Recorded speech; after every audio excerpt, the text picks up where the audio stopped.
Welcome back to Technovation. Today, we'll be discussing how technology can help your business efficiently protect its margins.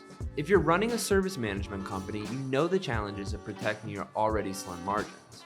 And one of the main sources of risk in remaining profitable is managing subcontractor costs. Because if you're not keeping track of the trips your subcontractors are taking to a job site, your margins can quickly disappear. Most service management companies know what it means to operate with NTEs, but what you may not know is that you can use technology to apply NTEs to your subcontractors, thus restricting you from getting invoices from your service network that could exceed your projected costs and impact your margins. Today's technology can also streamline your client billing process by allowing service managers to implement margin or markup calculations, automatically apply them in subcontractor proposals or invoices, and forward to clients at the click of a button.